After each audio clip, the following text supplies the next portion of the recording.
حضور فرماتے ہیں بہت لمبا تم نہ بھی نہ رونا، اگر مکھی کے یا مچھر کے پر کے برابر بھی تمہارے آنسو نکل گئے نا،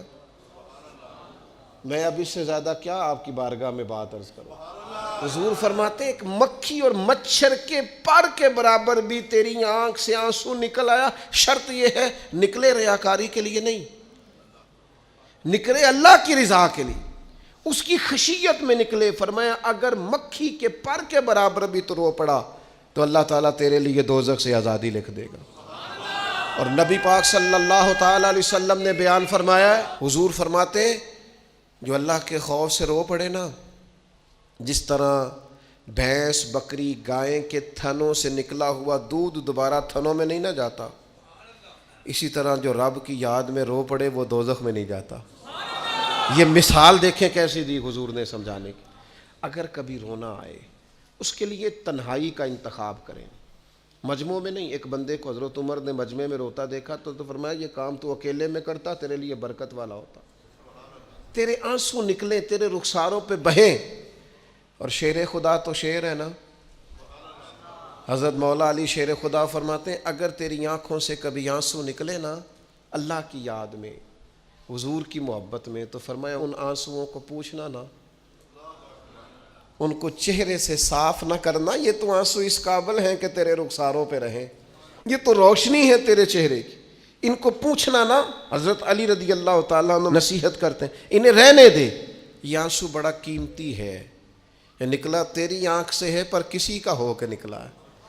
نکلا تیری آنکھ سے ہے پر کسی کے لیے نکلا، نکلا تیری آنکھ سے ہے پر اس نے تجھے بتایا ہے کہ تیرے وجود میں، تیری دھڑکنوں میں، تیرے جذبات میں کسی اور کا بھی حصہ ہے،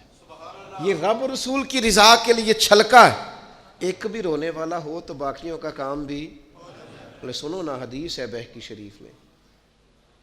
حضرت حیثم بن مالک رضی اللہ تعالیٰ عنہ فرماتے ہیں نبی پاک علیہ السلام خطبہ دے رہے تھے، تقریر فرما رہے تھے، حضور کی باتیں دلوں کے میل کچیل اتارتی چلی جا رہی۔ فرماتے ایک شخص نبی پاک علیہ السلام کے سامنے بیٹھ کر حضور کی گفتگو سن رہے تھے، وہ رو پڑے، ساری گفتگو چھوڑ کے نبی پاک صلی اللہ تعالیٰ علیہ وسلم کی توجہ اس شخص کی طرف ہو گئی، ہوا کیا ہے؟ وہ تقریر سنتے، بات سنتے بس رو پڑے۔ تو نبی پاک علیہ السلام فرمانے لگے آج اگر وہ سارے مومن بھی یہاں موجود ہوتے جن کے گناہ پہاڑوں کے برابر وزنی ہوتے تو اس ایک بندے کے رونے کی وجہ سے اللہ سب کی بخشش فرما دیتا۔ اور نبی پاک علیہ السلام فرمانے لگے یہ رویا ہے تو اس کے رونے پر فرشتے بھی روئے ہیں، اور فرشتے دعا کر رہے ہیں کہ اے اللہ یہ جو نہیں روتے نا ان کے حق میں ان کی سفارش قبول کر لے جو تیری بارگاہ میں روتے ہیں، جو تیرے حضور عرض گزار ہوتے ہیں ان کی سفارش قبول کر لے، ان کے حق میں قبول کر لے۔